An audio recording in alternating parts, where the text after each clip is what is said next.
1월 11일 새벽 예배 다 함께 사도신경 하심으로 하나님께 올려드리겠습니다. 전능하사 천지를 만드신 하나님 아버지를 내가 믿사오며 그 외아들 우리 주 예수 그리스도를 믿사오니 이는 성령으로 잉태하사 동정녀 마리아에게 나시고 본디오 빌라도에게 고난을 받으사 십자가에 못 박혀 죽으시고 장사한 지 사흘 만에 죽은 자 가운데서 다시 살아나시며 하늘에 오르사 전능하신 하나님 우편에 앉아 계시다가 저리로서 산자와 죽은 자를 심판하러 오시리라.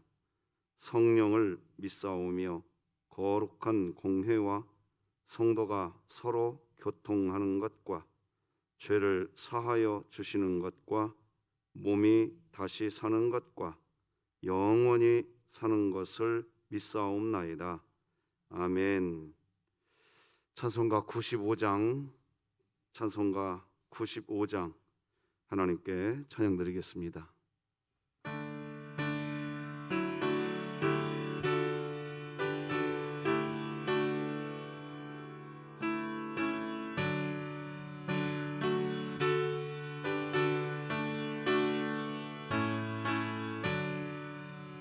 나의 기쁨 나의 소망 되시며 나의 생명이 되신 주 밤낮 불러서 찬송을 드려도 늘 하신 마음 뿐일세. 나의 사모하는 선한 목자는 어느 꽃다운 동산에 양의 무리와 늘 함께 가셔서 기쁨을 함께 하실까. 길도 없이 거친 넓은 들에서 갈 길 못 찾아 애쓰며 이리저리로 헤매는 내 모양 저 원수 조롱하도다. 주의 자비롭고 화평한 얼굴 모든 천사도 반기며 주의 놀라운 진리의 말씀에 전지가 화답하도다. 나의 진정 사모하는 예수님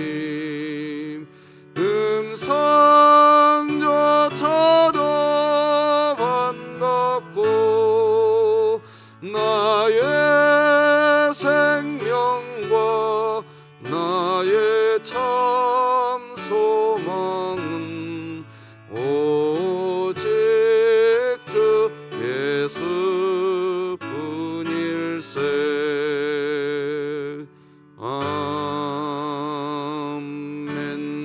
아멘. 오늘부터는 지난 코로나19 사태가 터지기 전에 우리가 함께 기도했던 주간 기도표 기도 사역을 시작하려고 합니다. 1월 11일 기도 제목을 펴주시기를 부탁드리겠습니다. 교회를 위해 기도드립니다.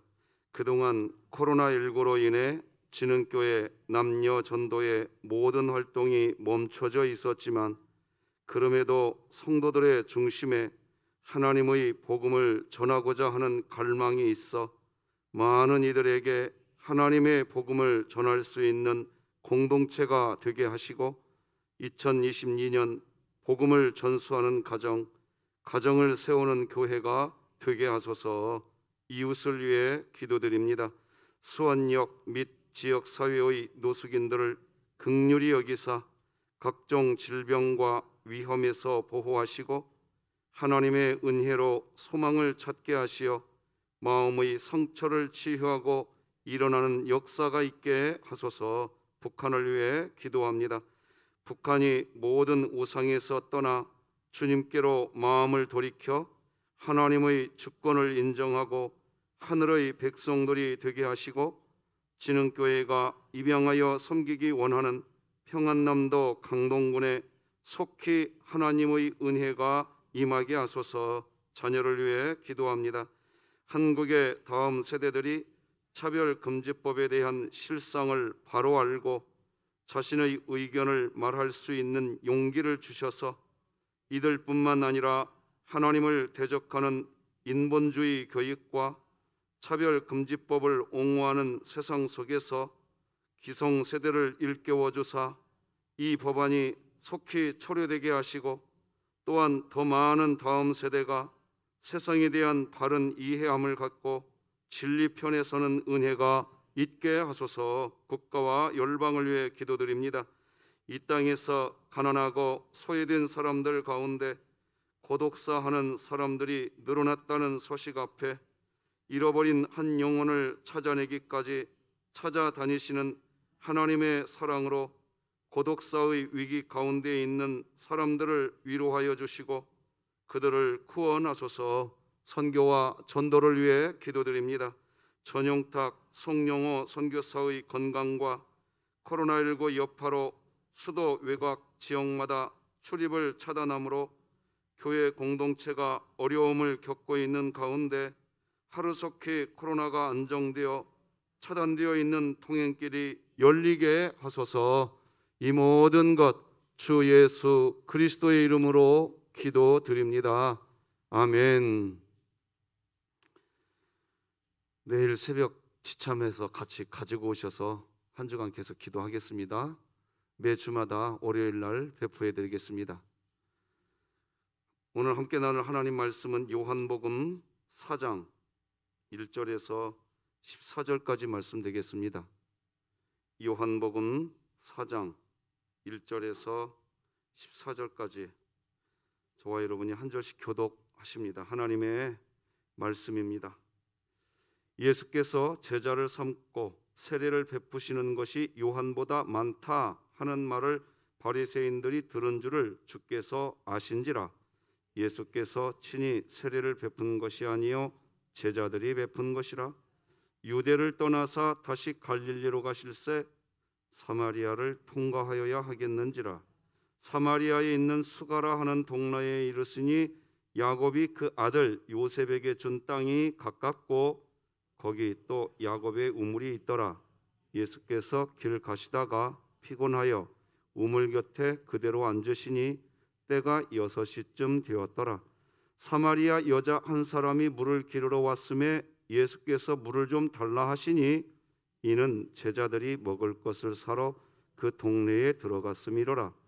사마리아 여자가 이르되 당신은 유대인으로서 어찌하여 사마리아 여자인 나에게 물을 달라 하나이까 하니 이는 유대인이 사마리아인과 상종하지 아니함이로라. 예수께서 대답하여 이르시되 네가 만일 하나님의 선물과 또 내게 물 좀 달라 하는 이가 누구인 줄 알았더라면 네가 그에게 구하였을 것이요 그가 생수를 내게 주었으리라. 여자가 이르되 주여 물 기를 그릇도 없고 이 우물은 깊은데 어디서 당신이 그 생수를 얻겠사옵나이까? 우리 조상 야곱이 이 우물을 우리에게 주셨고 또 여기서 자기와 자기 아들들과 짐승이 다 마셨는데 당신이 야곱보다 더 크니까? 예수께서 대답하여 이르시되 이 물을 마시는 자마다 다시 목마르려니와 내가 주는 물을 마시는 자는 영원히 목마르지 아니하리니 내가 주는 물은 그 속에서 영생하도록 솟아나는 샘물이 되리라. 아멘. 자, 우리 구호 외칩시다. 시작. 하나님, 제가 예배자입니다. 공동체여 다시 일어나라. 아멘. 자, 오늘은 영생하도록 솟아나는 샘물, 이런 제목으로 말씀 나누겠습니다. 요한복음 3장과 요한복음 4장은 기독교의 복음에 있어서 매우 흥미로운 내용을 담고 있습니다. 요한복음 3장에서는 누군가 어떤 사람이 예수님을 찾아온 이야기입니다. 그 이야기로 시작되는데 요한복음 4장은 반대로 예수님이 누군가를 찾아가는 이야기로 기록이 되고 있습니다. 요한복음 3장에서 예수님을 찾아온 사람은 이스라엘의 가장 유명한 당대의 지식인이었고 권력자였습니다. 그런데 반면에 요한복음 4장에 나오는 예수님이 직접 찾아간 사람은 사람 취급을 하지 않는 사마리아 수가성 여인이었습니다. 예수님께서 이 땅에 오셔서 예수님 자신을 찾아오는 사람을 내치지 않으셨을 뿐만 아니라 예수님은 아무도 찾아가지 않는 사람을 찾아가시는 사역을 하신 것입니다. 요한복음 4장에 등장하는 여인은 사실 우리의 모습입니다. 우리들입니다. 예수님이 찾아오셨기에 우리가 예수님을 만날 수 있었고, 예수님이 우리에게 오시지 않으셨다면 죄 곧 나 곧 죄. 여러분들은 어떻게 생각하십니까? 죄 곧 나 곧 죄라는 말에 여러분들의 생각은 어떠십니까? 믿음이 커져가기를 원하시고 하나님 만나기를 원하십니까? 내가 그런 존재라는 것을 인식해야 하나님 만날 수 있습니다.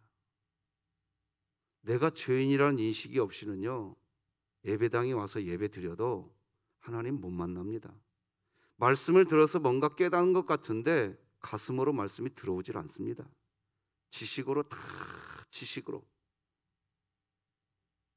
내가 죄인이라는 것이 인정되기 시작할 때 예수 그리스도를 만나게 되는 겁니다. 믿으시기 바랍니다. 죄 곧 나 곧 죄 덩어리를 예수님이 먼저 우리를 찾아오셔서 우리를 이끄시고 계시는 겁니다. 예수님이 나를 찾아오지 않았으면 우리는 죄 곧 나 곧 죄이기 때문에 세상으로 하염없이 달려갔든지, 교회에서 뭔가 열심히 한다고 하지만 열심히 한 만큼 교만해지든지 둘 중에 하나입니다. 둘 중에 하나예요. 나 곧 죄, 죄 곧 나. 하나님 앞에 섰을 때, 하나님 앞에 예배 드릴 때 이게 인식되지 않으면 우리는 다 허무한 일 하고 있는 것뿐이 없습니다. 아무것도 없어요. 이걸 꼭 기억하셔야 됩니다. 오늘도 주님이 나를 찾아오셔서 제 덩어리인 나를 이렇게 새벽 예배를 통해 주님이 만나주시는구나, 그거 아셔야 됩니다. 목사님 무슨 말입니까? 눈이 온 이 새벽에 내가 여기 왔어요. 내가 했어요. 내가 여기까지 왔는데 하나님 뭐 보이지도 않네. 그런 분들 참 많더라고요. 그러나 우리 진흥교회 적어도 새벽마다 새벽을 깨우는 성도들은 이제 아셔야 돼요. 주님이 나를 찾아오신 줄 믿으시기 바랍니다. 이거 믿으셔야 돼요. 자, 그런데 오늘 본문은 어제 우리가 나눈 말씀, 세례와 관련된 말씀에 대한 이야기로 먼저 말씀이 시작됩니다. 1절 2절을 읽어드리겠습니다. 예수께서 제자를 삼고 세례를 베푸시는 것이 요한보다 많다 하는 말을 바리새인들이 들은 줄을 주께서 아신지라. 예수께서 친히 세례를 베푸신 것이 아니요 제자들이 베푼 것이니라. 예수님께서도 소문이 난 것을 아셨습니다. 예수님께서 가서 예수님께 가서 세례받는 사람들이 세례 요한에게 가서 세례를 받는 사람들보다 훨씬 많다는 소문, 팩트, 사실은 무엇인지는 덮어두고 그저 소문이 팩트가 돼버리고 소문이 사실이 돼버리고 소문이 다 사람들의 이야기거리가 돼버린, 팩트가 뭔지는 찾아보지 않고 다 그렇게 말하더라. 이 소문.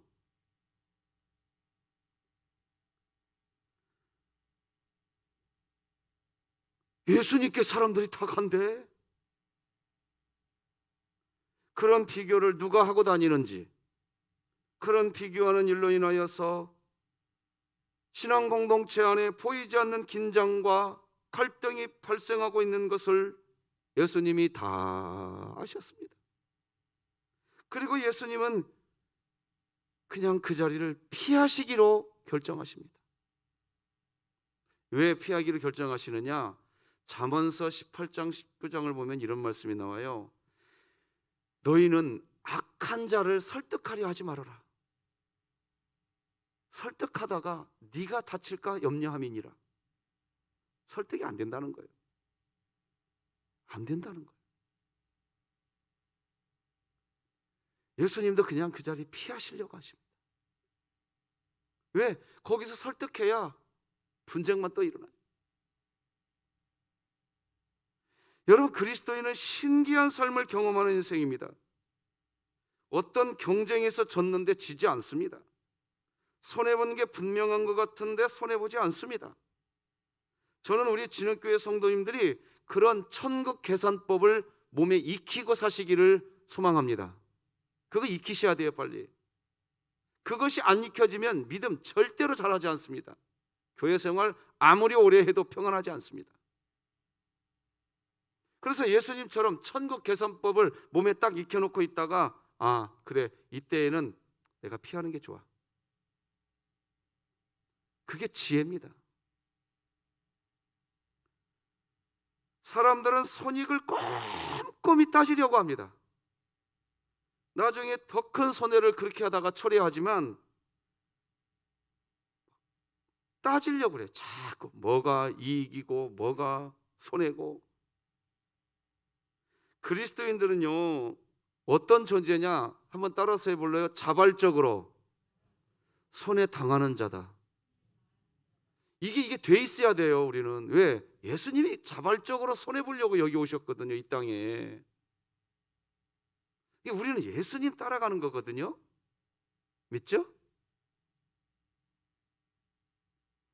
져주려고 하지를 않습니다. 끝까지 내가 이기려고만 합니다. 그런데 그렇게 이겨봐야 이기는 것도 아니고요, 져줘보세요. 진 게 아닙니다. 져줘도 진 게 아니라는 걸 기억하셔야 됩니다. 진 것 같아도 지지 않습니다.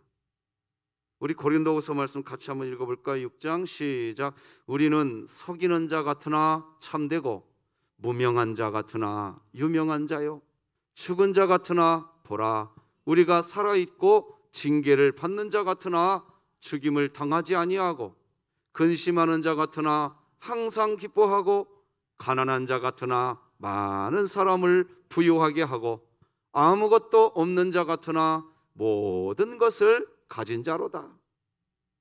오늘 본문 2절을 보면 예수님이 친히 세례를 베푼 것도 아니라고 밝혀줍니다. 그런데 어떤 사람들은 예수님과 세례 요한의 이 중간에 있으면서 사람들이 예수님에게로 다 몰려간다고 주장합니다. 비교합니다.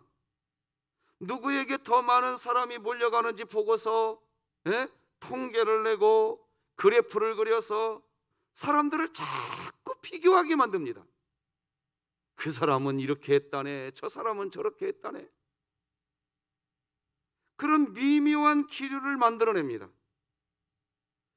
예수님은 뜨는 별이고 세례 요한은 이제 지는 별이라네, 이런 식으로 조장합니다. 그래서 예수님은 그냥 그 자리를 떠나가십니다.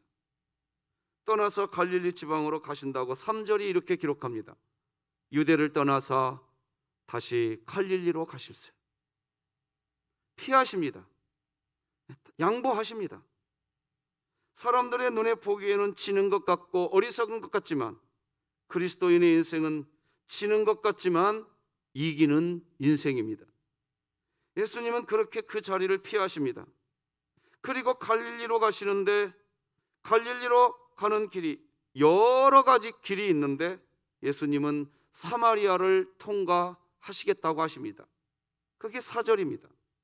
사마리아를 통과하여야 하겠는지라. 사실 유대인들은 갈릴리와 예루살렘을 왕래할 때 사마리아 지역으로 통과하지 않습니다. 여러분 다 아시는 거 아닙니까? 지중해 연안 해안길로 가든지 아니면 요단강 동편으로 건너가서 동편 땅으로 우회해가지고 멀리 돌아서 가든지, 그러니까 멀리 돌아가는 한이 있어도 직선 코스인 사마리아 땅은 가지를 않았습니다.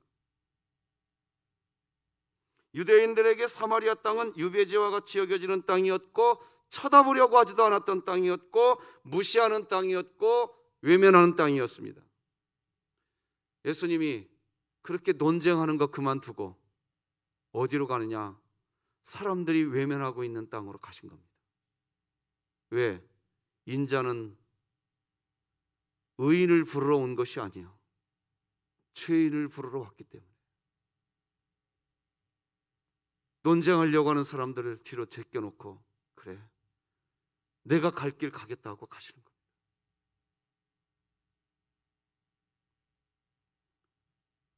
그런 상황이었으니 어쩌면 사마리아 사람들은 철저하게 무시당하는 피해, 아픔을 겪고 있는 땅 아니었겠습니까? 그런데 그 땅, 주님은 그 땅을 통과하시겠다고 하십니다.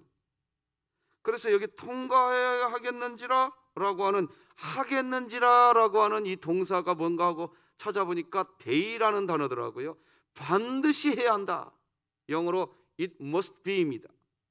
반드시 해야 한다. 기어이 사마리아를 통과하시겠다는 의지가 담긴 말입니다. 아무도 사마리아 땅을 가려고 하지 않는데 예수님이 반드시 그 사마리아 땅을 가시겠다는 겁니다. 그렇습니다. 예수님이 이 땅에 오신 것은 사람들이 가지 않는 곳, 그곳에 가시려고 오신 것입니다. 인자에 온 것은 섬김을 받으려 함이요 섬기려 하노라. 자기 목숨을 많은 사람들의 대속물로 주려 함이라.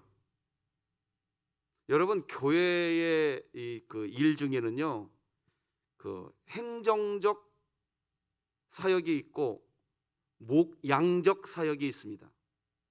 행정적 사역이라는 건 뭐냐? 우리가 쉽게 알기로는 원례회, 당회, 재직회, 공동회 이런 것들이 행정적 사역입니다. 그럼 목양적 사역은 뭐냐? 우리 교회 같은 경우는 현재는 지금 다니엘과 3인의 교회로 묶어져 있는 그 멤버들, 그 안에서 서로 기도 제목을 물어주고 서로의 상황을 살펴봐주고 이런 일들. 그러니까 사람들은 이쪽 행정적 일만 하면서 누가 잘했냐 누가 못했냐 이 일만 하고 있는데, 예수님은 이 일 그만하고 나는 목양사역하러. 그러니까 여러분들도 우리 진흥교회가 지금 어디에, 대부분 우리 하나님을 믿는 우리 진흥교회 직분자분들이 어디에 관심을 갖고 있냐는 거예요. 내가 속해 있는 3인의 교회 멤버들의 기도 제목이 뭔지, 그들의 관심은 뭔지. 홍일범 목사님 아드님을 감옥에 가둬놓고 사셨던 우리 이승선 집사님이 어제 또 갑자기 어깨 염증 수술을 받았어. 그분의 마음은 지금 어떠할까? 자기 자식은 벌써 몇 년째 목회 선교하겠다고 감옥에 가서 갇혀 있는데 본인 몸까지 망가져가지고 병원에서 치료받고 있을 때 그 마음은 어떨 것인가?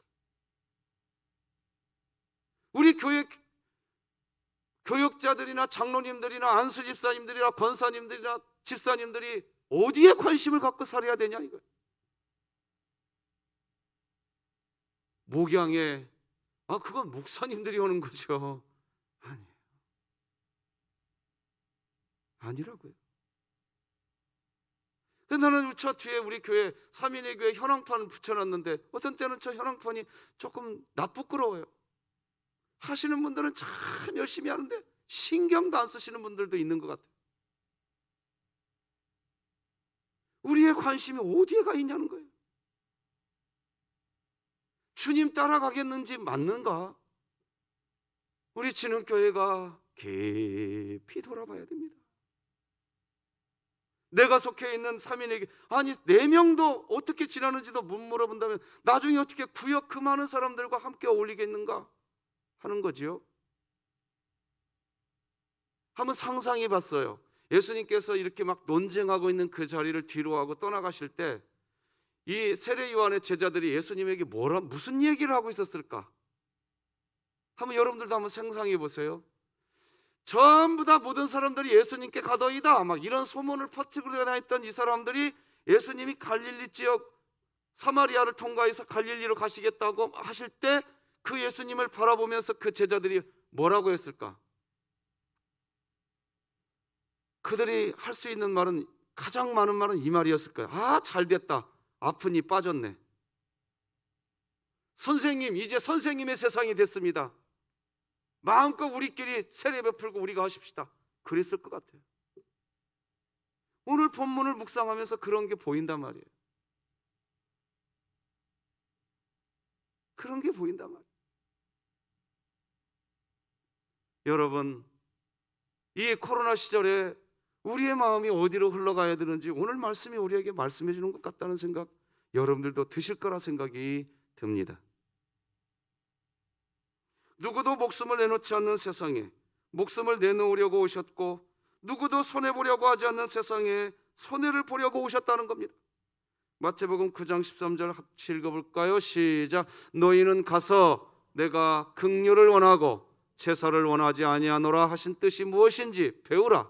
나는 의인을 부르러 온 것이 아니요 죄인을 부르러 왔노라 하시니라. 그 당시에 사람들은 제사 드리는데 목숨을 걸고 있었습니다. 어떤 의식, 어떤 전통, 어떤 율법, 그러니까 쉽게 표현하면 원래 회의, 재직회, 공동회, 여기에만 목숨을 걸고 있는 거예요. 정작 그리고 나서 아픈 사람들 돌아보는 일은 내가 속해 있는 내 구역 식구들, 2년 가까이 못 만나고 있는 우리 전도의 식구들을 한번 살펴보려고 하는 마음, 우리 교회에 있었으면 좋겠습니다. 우리 교회에 있었으면 좋겠어요. 왜? 그게 예수님이 가신 길이거든요. 나는 너희가 자비를 베풀고 사랑을 베풀고 긍휼을 베푸는 것을 원하지, 너희들 예배드린다는 것을 내가 그걸 싫어하지는 않지만 너희들이 거기에만 초점 맞추고 사는 모습, 나 그거 원하지 않는다. 여러분, 우리는 이 부분에서 우리가 2022년도에 내건 슬로건 하나님 제가 예배자입니다, 이 말에 참 의미를 되새겨 볼 필요가 있습니다. 이때의 예배가 뭡니까? 하나님 제가 예배자입니다 라고 구호 외치는 이 예배자가 누굽니까 도대체? 전통을 지켜서, 의식을 지켜서, 율법을 지켜서 그래서 예배자가 되는 걸까요? 주님이 그 얘기 아닙니다. 예배자가 된다는 것은 한마디로 하나님께 영광이 올려드린다는 거거든요. 내 인생을 통해서 하나님께 영광을 올려드린다는 거거든요. 그렇죠? 그거는 어떤 율법, 전통, 어떤 의식, 그거 아니라는 거예요. 하나님이 원하시는 예배는 하나님의 영광을 드러내야 되는데 뭐가 하나님의 영광이냐? 자비 베풀었냐 이거예요. 네 지체들을 안에서 사랑 베풀었냐 이거예요. 네 지체들 안에서 긍휼을 베풀었냐 이겁니다. 그게 예배의 올시다. 그게 하나님께 영광 올려지는 거예요. 예배에 목숨을 건다고 하시는 분들이 가끔 계세요. 이번 코로나19 특히 우리 대한민국에 예배 목숨 건대요. 근데 여러분, 제가 정말 호기심이 많은 목사라 그렇게 막 주장하시는 분들, 제가 교회 홈페이지도 막 들어가 보고요, 그렇게 주장하시는 분들이 만든 유튜브도 막 시간 날 때마다 다 들어가서 봤어요. 그런데 나는 깜짝 놀랐습니다. 지난 2년 동안 예배에 목숨 건다고 슬로건은 그렇게 걸어놓고 그분들이 내뱉은 말들을 가만히 다 제일 많이 사용하는 말이 뭔가 했더니 막 오로지 그냥 막 정부 비판하고 막 뭐가 잘못됐네, 막 공산주의 비판하고. 아니, 이게 바리새인들하고 뭐가 다르냐 말이에요. 또 이게 뭐가 다르냐, 나는 솔직히 하나도 다르지가 않아요. 그래놓고 그렇게 하는 것이 하나님의 영광을 들려내는 거라고. 어떤 분은 제가 기가 막혀요. 자기가 교회를 다니는 20년이 넘게 다니는 교회 때리쳤대. 때리쳤다는 댓글을 썼어. 왜 때리쳤는가 자기가 써놨더라고요. 이 좌파 정권에 대항하지도 않는 목사가 목사냐? 아니, 복음이 뭐냐 말이에요. 도대체 복음이 예배에 목숨 건데 그러면서 뭐가 예배냐 말이에요. 뭐가. 여러분들 동의가 안 되십니까? 나는 이게 너무 속이 터진단 말이에요. 우리는 지금 2022년도를 시작하면서 주일날 교회란 뭐냐? 교회가 뭐예요 도대체? 건물 아니라고 2주간 설파를 해드렸습니다. 우리들이 교회예요. 우리들이. 옆에 있는 내 지체들이 교회들이란 말이야. 그런데 20년 다녔던 교회 때리쳤대.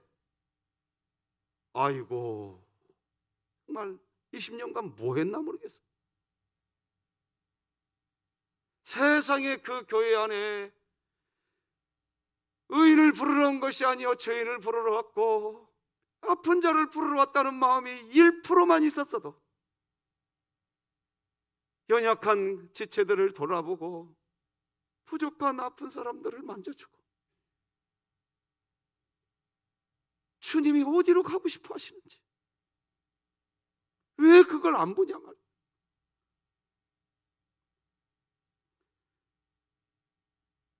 우리는 교회를 개척하거나 교회가 부흥하기를 원할 때 의인들이 교회에 몰려오기를 원하는 것 같아요.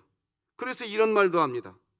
교회에 좀 더 재력이 있는 분이 있으면 참 좋은데, 그지? 우리 교회도 좀 부자가 있으면 좋은데, 우리 교회도 좀 정치인이 있으면 좋은데, 그지? 이런 말을 합니다. 그런데 기억해야 합니다. 그런 생각부터가 교회를 오해하고 있는 겁니다. 조금 더 편하게 예배를 드리는 공간을 찾겠다고, 조금 더 시스템이 잘 갖춰져야 한다고, 뭐가 원활하게 되어야 되고, 뭐 그런 거에만 오직 관심을 두고, 그러는 사이에 정말 아파하는 사람들을 한 번이라도 돌아보고 있냐 이거예요. 한 번이라도. 여러분들이야 그러지 않는 분들인데, 혹시 여러분들에게 제가 왜 그렇게 하냐 하는 식으로 이렇게 제 뉘앙스가 비춰질까 봐 조심스럽네요. 우리 누가복음 19장 10절 같이 한번 읽어봅시다. 시작. 인자가 온 것은 잃어버린 자를 찾아 구원하려 함이니라. 예수님께서 오신 것은 잃어버린 자를 찾아 구원하러 오셨다고 이야기하십니다. 이미 발견되어진 사람들을 찾아오시려고 오신 게 아니에요.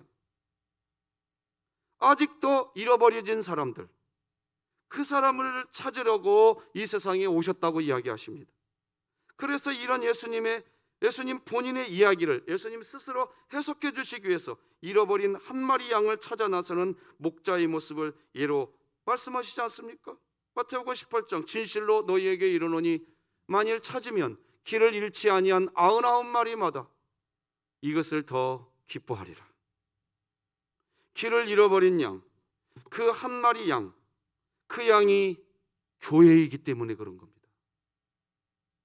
진짜 교회를 세우기를 원하십니까? 여러분 다니엘과 삼인의 교회, 여러분 소속되어 있는 그 멤버들, 우리 진흙교회가 오늘 영상으로 예배를 드리든 현장에서 예배를 드리든 한 번이라도 더 전화해서 당신은 기도 제목이 뭐냐고 물어봐 주시고, 그게 교회 세우는 겁니다. 어떻게 해야 내가 당신을 더 붙들어 줄 수 있고 우리가 더 어떻게 한 몸이 될 수 있을 것인가? 그게 교회 세우는 겁니다. 믿으시기 바랍니다. 그러니 사실 교회 일을 잘한다는 것은 뭘 잘하는 것일까요? 뭐가 교회 일 잘하는 걸까요? 잃어버려진 사람들, 아직도 예수 믿지 않는 사람, 여전히 죄 가운데 있는 사람들을 찾아주는 일, 그것이 교회 우선 사역이 되셔야 됩니다. 바로 여기에서 교회에서 가장 중요하게 여겨야 할 일, 사명이 있다면 따라서 하십시다. 그것은 전도이고 선교인 겁니다. 믿으시기 바랍니다. 우리 교회가 체질 변화를 해야 될 것 같아요. 어떤 때 보면은 정말로 우리 교회에서 훈련하고 있는 선교사님들은 어떻게 하고 있을까? 2주 전에 사역을 마치고 훈련 들어갔다가 로고스호를 타러 갔다고 하는 고우진 전도사는 지금 어떤 기도 제목을 가지고 있을까? 오늘 우리가 전용탁 선교사님 기도했지만 우리 전용탁 선교사님은 어떤 기도 제목을 가지고 지금 사역하고 있을까? 저 2층 올라오는 계단에 선교사님들 사역을 계속 업데이트 시키면 보고, 그래, 그것을 위해서 기도해주고, 내가 있는 사역의 현장에서 나의 약한 사람은 누군가? 그래서 그 약한 사람들에게 우리의 마음이 흘러가게 하고, 이게 교회 세우는 것인 줄 믿으시기를 부탁드립니다. 믿으십니까? 교회 예배에 목숨 건다고 하면서 자기가 다니고 있는 교회를 비판이라고 뒷담화 까고 다니고, 그게 어떻게 교회 세우는 겁니까? 교회 말아먹자는 거죠. 우리가 어떤 신앙생활을 해야 하냐는 거죠. 사랑하는 성도 여러분, 진짜 깨어야 될 때입니다. 깨어나야 될 때예요. 아무리 코로나19가 이렇게 창궐해도 우리 교회에서 진짜 외쳐져야 될 슬로건이 있다면 사실은 나는 예배자입니다가 아니라, 하나님, 여전히 우리는 전도하겠습니다, 여전히 우리는 선교하겠습니다, 이것이 외쳐지는 진취적인 교회, 살아있는 교회, 역동하는 교회, 능력 있는 교회가 우리 진흥교회 되기를 주님의 이름으로 축복합니다. 그게 교회지요. 믿으십니까? 그런데 외칠 수가 없어요. 아직은 나는 예배자입니다, 이 구호밖에 아직 못 외치겠다고 말이에요. 왜? 뭐가 예배자인지조차 까딱하면 우리가 혼동하고 있지는 않는가? 이런 안타까운 마음이 설명할 수 없이 들어온단 말입니다. 교회를 세우겠대 그러면서 하는 일이 비판하고 돌아다니고, 교회를 위한데 하면서 수근수근하고, 그게 어떻게 교회를 위하는 겁니까? 잃어버린 한 사람에게 찾아가시기 바랍니다. 사마리아 수가성 여인에게 다가가시는 교회, 그래야 교회가 되지 않겠습니까? 주님이 그 길을 하셨으니까. 그래서 신앙생활을 하면서 예수님께 관심을 갖는 그리스도인으로 변화되어 가는 게 아니라 내 자신에게만 더 관심을 갖는 그런 그리스도인으로 양상하고 있는 상태가 우리 조국교회의 모습은 아니었는지 냉철하게 우리들을 돌아보고, 정말로 제가 가끔 이런 표현을 씁니다. 옛날에 우리 김중근 목사님이 모든 답이 누굽니까? 예수님. 그 영상을 제가 유튜브에 제 즐겨찾기 저장해 놓고 가끔 봅니다. 나 자신을 돌이키려고. 아침 밥 먹은 이유가 뭡니까? 예수님. 오늘 여러분들로 이 옷을 입고 아침에 이 출근한 이유가 누구 때문입니까? 예수님. 오늘 여러분들이 직장에 가시는 이유가 누구 때문입니까? 예수님. 그 답을 찾고 있었을 때 한국교회는 설명할 수 없는 진짜 부흥이 있었지 않았습니까? 이것이 그것이 회복되기 위해서 기도해 주시기를 부탁드립니다. 부탁드립니다. 그거 해야 됩니다. 그게 교회가 가야 될 길이죠. 그리고 그것을 하는 게 영생의 물을 마시는 일인 거예요. 오늘 본문 13, 14절 읽고 설교 마치겠습니다. 시작. 예수께서 대답하여 이르시되 이 물을 마시는 자마다 다시 목마르려니와 내가 주는 물을 마시는 자는 영원히 목마르지 아니하리니 내가 주는 물은 그 속에서 영생하도록 솟아나는 샘물이 되리라. 할렐루야. 주님이 주신 물 마시고 영생의 물 마시고 오늘도 나 같은 사마리아 수가성교인과 같은 나를 찾아와신 그 주님 안에서 먼저 여러분들 행복하시기 바랍니다. 신앙생활은 행복해야 돼요. 성도가 행복해야 돼요. 행복하지 않은 길을 억지로 찾아다니지 마시고 그냥 주님이 주시는 물 마시시고 그 행복한 마음을 이웃에게 가서 빛으로 소금으로 드러내셔서 하나님께 영광 돌리는 오늘 2022년 그리고 오늘 되시기를 주 예수 그리스도의 이름으로 축복합니다. 기도하십시다. 하나님 아버지 감사합니다. 살아계셔서 역사하시는 아버지 하나님, 나는 갈릴리로 가야 하겠다.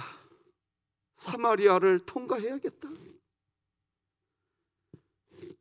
죄인을 부르러 오셨기에 그 길을 걸어가신 우리 구주 예수 그리스도를 오늘 우리가 만나게 되었습니다. 주님 가신 그 길 우리도 가게 하여 주시옵소서. 예수님의 이름으로 기도드립니다. 아멘. 하늘에 계신 우리 아버지여, 이름이 거룩히 여김을 받으시오며 나라가 임하시오며 뜻이 하늘에서 이루어진 것 같이 땅에서도 이루어지이다. 오늘 우리에게 일용할 양식을 주시옵고 우리가 우리에게 죄 지은 자를 사하여 준 것 같이 우리 죄를 사하여 주시옵고 우리를 시험에 들게 하지 마시옵고 다만 악에서 구하시옵소서. 나라와 권세와 영광이 아버지께 영원히 있사옵나이다. 아멘.